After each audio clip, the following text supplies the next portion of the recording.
Ça ne vous dérange pas qu'il soit noir, mais... Ça ne vous dérange pas qu'il soit noir. Non. Vous n'êtes pas raciste. Mais non. Vous n'êtes pas raciste. Quelle idée. Oh, elle est blanche.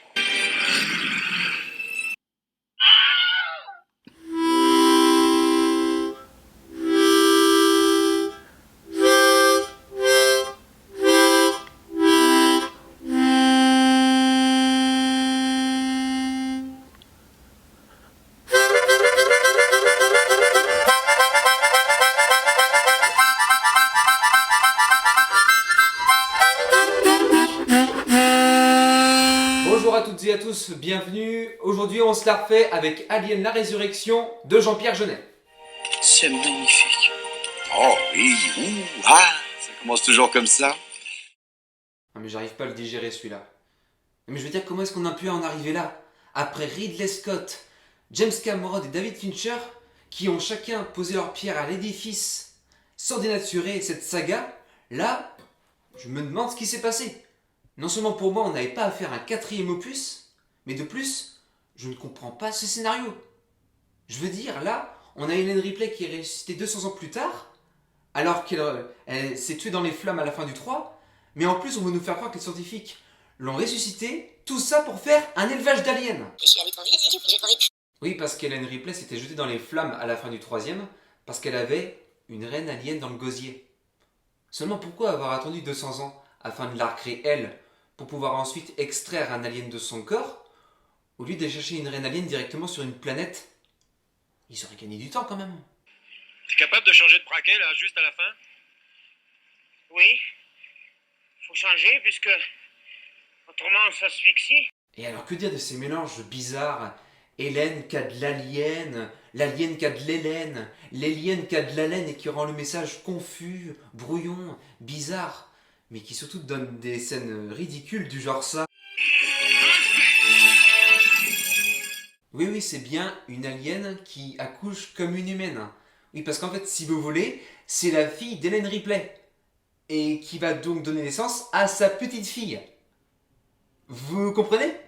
Non, parce que c'est pas fini. Voyez-vous, parfois dans la vie, j'aimerais que ce soit comme Mario Kart. Que ça aille très vite.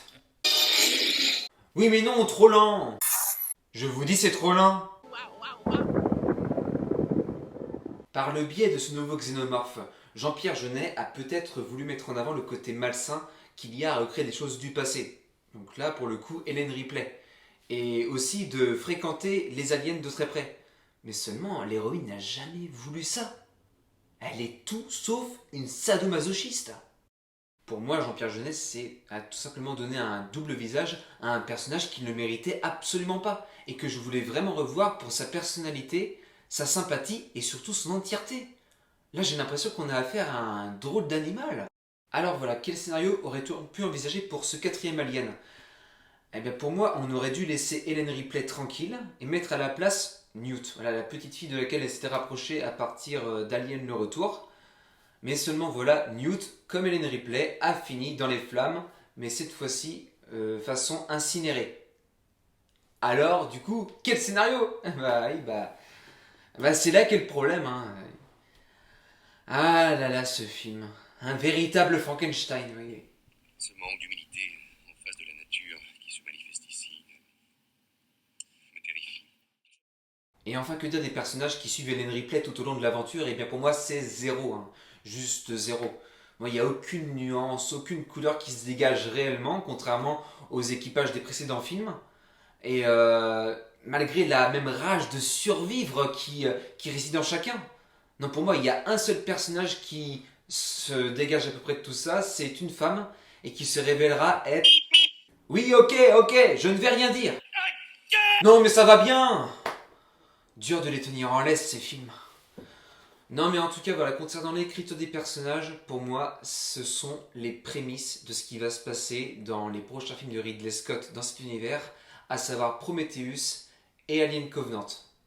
Mais bon, on n'en est pas encore là. Voilà, tout ce que je veux dire pour conclure, c'est que selon moi, Jean-Pierre Jeunet aurait dû faire ce film autrement, ou alors tout simplement ne pas le faire, ou être remplacé par quelqu'un d'autre comme, je sais pas, à l'époque Luc Besson. Parce que pour moi, voilà, il en a fait un film extrêmement malaisant, et pour autre chose que de l'horreur. Il y a d'autres choses qui me mettent vraiment mal à l'aise, comme par exemple la musique.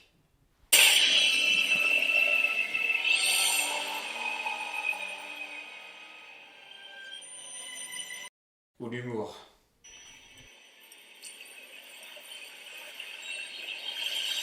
Ou l'amour. On va peut-être arrêter le massacre. Hein. Ouais, on se la refait, parce que là... Non, parce que franchement, là, c'était à suer. Hein. Merci à toutes et à tous d'avoir suivi cette vidéo. Si vous avez aimé, n'hésitez pas à liker et à vous abonner à la chaîne. Et si vous n'avez pas aimé, ne likez pas et libérez-vous de nos chaînes. Parce qu'il est tellement marrant, Vincent! Kenavo.